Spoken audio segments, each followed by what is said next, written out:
the station that isn't on the map. Every city keeps a secret stop, a hush between stations, a breath held in the dark. You cannot find it on paper. You cannot ask a clerk for it without making the clerk a little older. The cartographers refuse it, the planners deny it. The conductors will not say its name, if it has one. Yet sometimes, just once, a set of doors will sigh open where no doors should. And a platform made of old light and older tile will receive you with the indifference of the sea. Trains stop there only once, never again.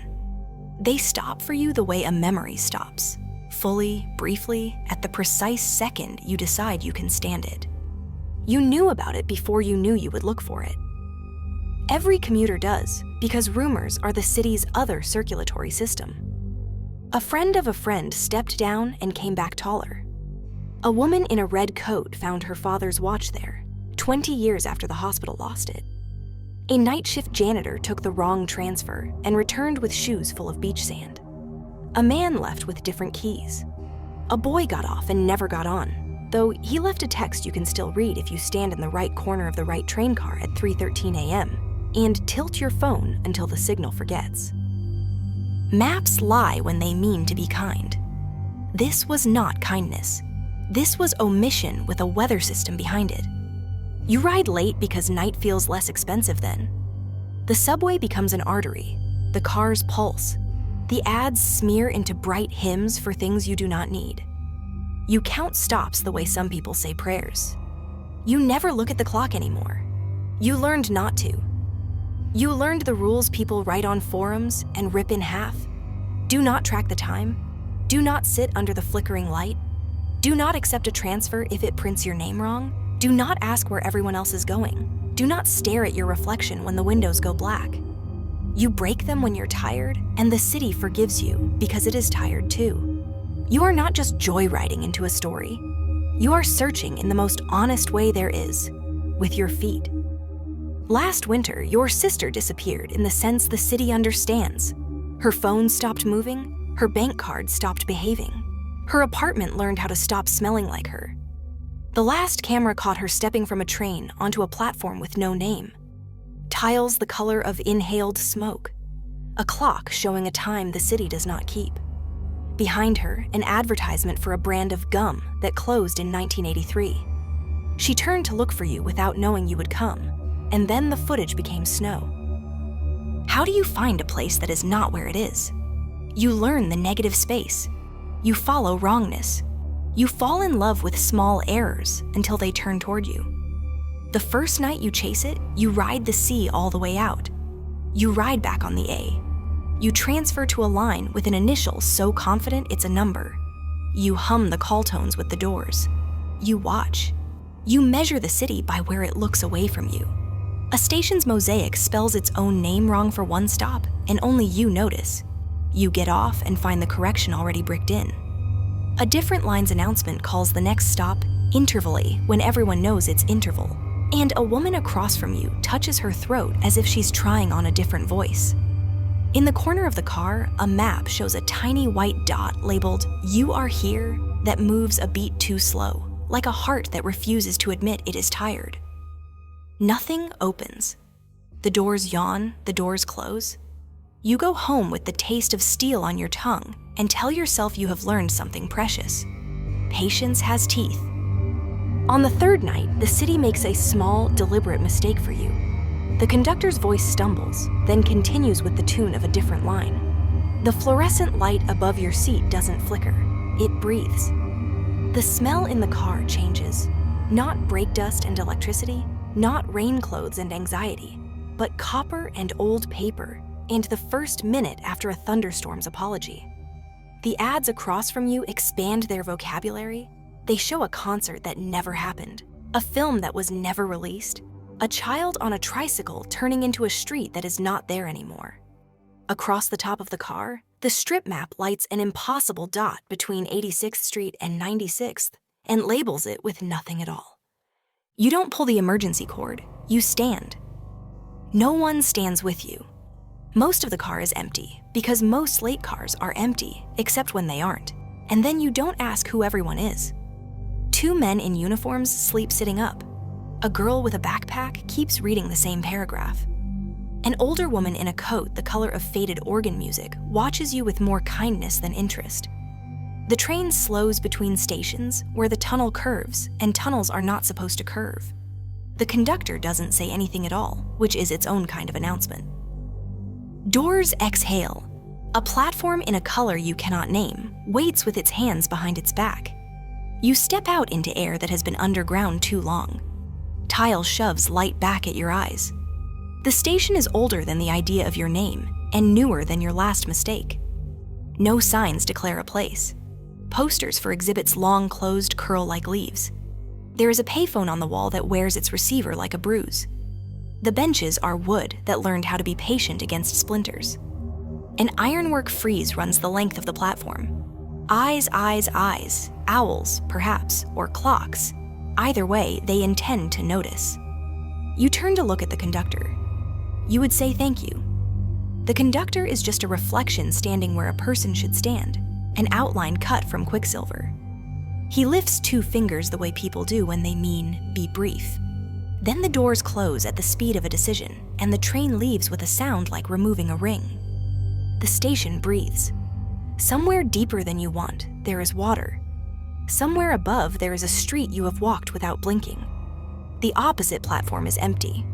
No, this is a trick of surface and longitude. There is no opposite platform, only tile pretending.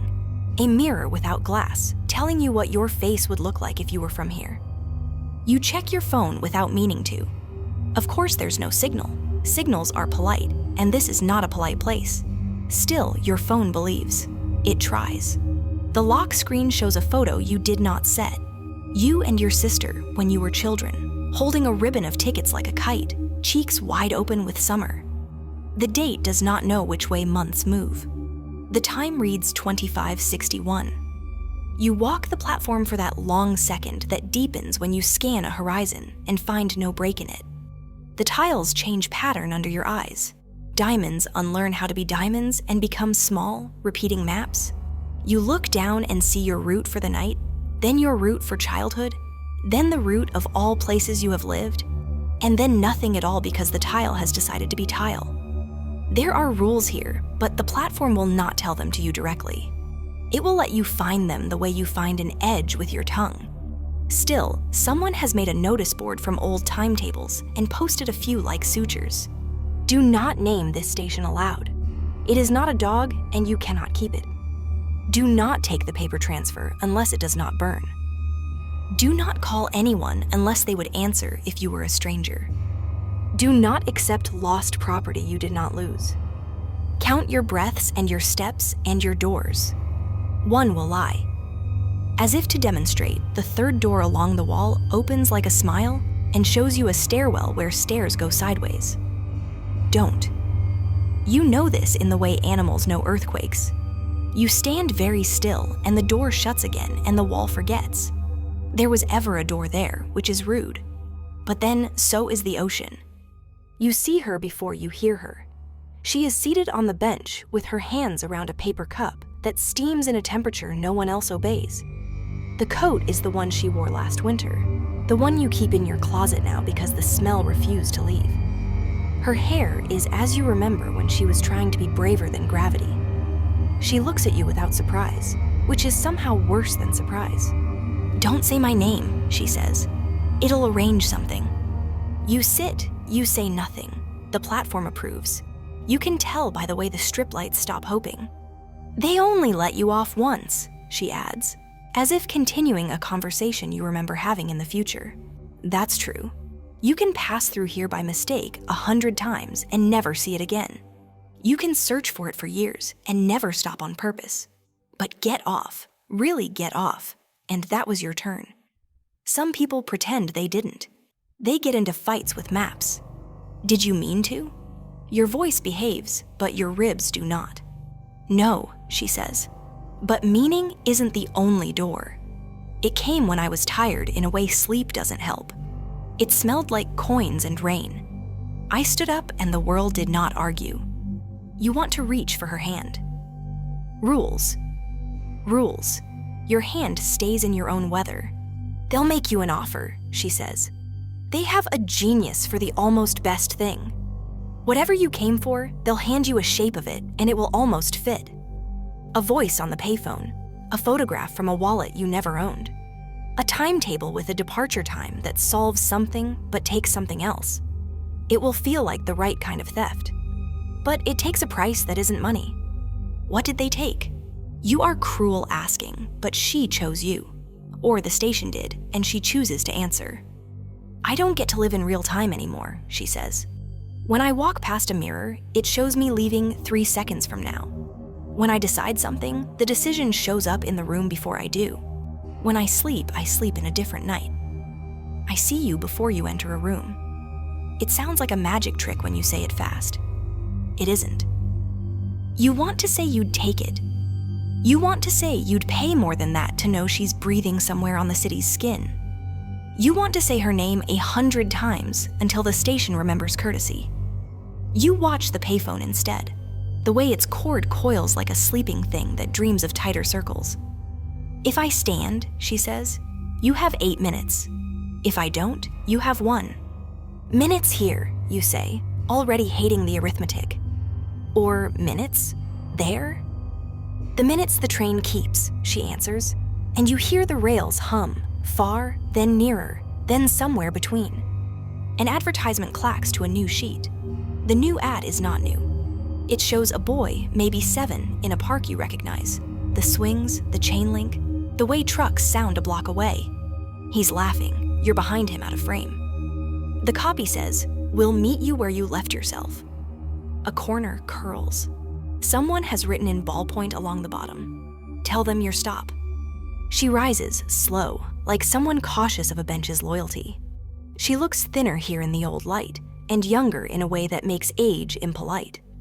If you get back on, Count, don't be fooled by the wrong door. It's like an echo. The second repeat has your voice. Don't look into the windows when the train goes black. Your own face is charming in the wrong wind. Don't read what's stapled under the bench. What's stapled? Please. Her mouth, which used to practice kindness until it learned cruelty was easier, shapes the word without breath. Please. You stand because there is no other direction. The payphone rings. Of course it rings. This is a story, and stories like bells. The sound is a sound your childhood would run to. You do not run. You do not move. It rings until it is a clock. It rings until it becomes part of the station's animal hum. It rings until the ring is a tone you will hear inside, passing buses and church organs and microwaves and lullabies forever. The first train arrives empty. That is how they test you. Empty like a mouth with both promises pulled. It opens all its doors perfectly. It smells right, ozone and hot dust and time. But the lights inside do not agree with themselves, and the third car has no seats. A poster on the far wall says, "This is your stop," in a font you distrust. You do not board. The doors close with the satisfaction of a cat ignoring you. The train leaves, beautiful and wrong. The second train comes crowded, faces bent around their own storms. You see people you will know in 5 years, and people you used to know 15 years ago, and a man you once loved mispronouncing your future in the window's reflection while holding someone else's hand. Your sister is not there. The doors open and the body math of the crowd tries to solve you. You do not board. A child laughs and points at you without understanding. You are an animal he should not feed. The doors close. The train leaves, full of lives that will never be yours. The third train arrives with no advertisements at all. The windows are a sheen of dark, the exact color of deep water. The light inside is modest. You see your own outline, and your sister's standing beside you, and the outline of all the times you almost called. You do not look directly. You watch your shoes. You count the cars. You choose the second, third door. You face forward. The way out of water is always forward. Just before you step in, the payphone's ringing stops. The conductor is the sort of conductor Knight prefers. A cap without a face. A uniform without a story. He holds out a transfer printed on heavy paper you can smell from here. The ink shines like the inside of a throat. The transfer has your name on it with the wrong middle initial. It lists a destination you cannot pronounce. It burns a little on the edge as if it has been pre-apologized. No, you say, which is the bravest word when it comes quietly. The conductor tips his cap to acknowledge the price you just refused. You step into the car. The doors close. The platform does not move. The station does not move. You move. This is how you leave a place that never needed you. Between here and the next place, the windows go black because tunnels insist. You think of rules. You look at the floor. You look up with only your eyelids. Reflections travel across the glass like fish in a tank where light feeds upon itself. Your reflection puts its hand in yours. Surely it doesn't. Surely it does. You do not look. You count your breaths. You count your steps without stepping. You count the beads of condensation along the metal pole and decide they mean mercy. You do not check the strip map. You do not check your phone. The announcement does not say the next station. The announcement says, in a voice you almost recognize, "This train is now running express to the life you are about to live." Then nothing. When the doors open again, the smell of the city shoves into you like an old friend trying to make you forgive something. Signs declare a name you know. The platform is itself. Tile is tile. A man is asleep against a pillar and refusing advice from angels. You step out because only stepping out confirms you. You do not look back until the train leaves. When it does, the window in the third car shows you standing there watching your sister watch you go. There is more courtesy than grief in her face. She touches the glass the way people bless themselves in places that have decided not to be churches. Then the tunnel takes her because tunnels are very good at keeping. You go up. Up is a ladder the city keeps greased. Up is a ritual with keys. Your legs learn the bevels of the steps, the graffitied exegesis of hearts and curses, the damp chalk of another night's spill. The turnstiles click you back into oxygen like a compliment. The street spreads its ribs. Buses insist. The wind practices being mean without a reason. You walk home in a city that is almost your city. Your building is one address leftward from where you remember. The coffee shop on the corner sells a pastry whose name was retired. Your doorman's crossword on the desk has all the same entries, but they mean different things. Your apartment key resents the lock for 1 second too long. When you stand in your kitchen and the refrigerator groans, it sounds like a word. On the table, you did not leave anything on waits a map. Not a subway map, a neighborhood map, hand-drawn, like the kind elderly men sell on folding tables on Saturdays. It is yours. You did not draw it. It labels places you have not told anyone matter to you in the small handwriting of the apology you never made. The stoop where you kissed someone in the rain on purpose. The one tree that turns red too early. The stair in your childhood building that squeaks like a door. The laundromat that smells like winter and arguments. The bench you thought belonged to nobody until you cried on it and learned your name belongs to the city too. At the bottom corner, a legend reads, "Trains stop here only once." You stop here as often as you can. You sleep. You dream without an address. You wake at 3:13 for no reason, the way you did before you ever knew how to count. Outside your window, a bus exhales. The city rearranges its weight and does not apologize. In the morning, you ride without purpose and watch for impossible dots and wrong fonts and the smell of coins. You do not see them. You do not expect to. Trains stop there only once, never again. It is a mercy and it is a sentence. You find that you love the city harder for it. You count your stops louder. You make mistakes noisily. You bring a coin to the turnstile for the man who always needs one, because some ghosts still take cash. Sometimes you hear a payphone ring in a station that hasn't had one in years. Sometimes, just for a second between stations, the fluorescent light above your head learns how to breathe. Sometimes a woman in a coat the color of tired music passes you on the stairs and doesn't look up, and you forgive her because you have learned forgiveness is just counting backward until something opens. There will be another night. There will be a stranger in a car who stands at the wrong time. There will be a platform in a color the mouth cannot name. There will be an offer that burns along one edge. it will not be yours. You will look away. You will think of everyone who ever waited for you to arrive. You will be decent. You will hold your map like a small country and go home. If you liked this story, if the rails hummed somewhere in your bones, and the dark between stations felt like it was watching, please like this video, subscribe to Whims and Whispers, and share it with someone who loves a good midnight shiver. Your support keeps these haunted tales alive, and your voice helps them find the listeners waiting on the platform. Until the next whisper, count your stops out loud, trust the doors that open for you, and when a station doesn't have a name, keep yours.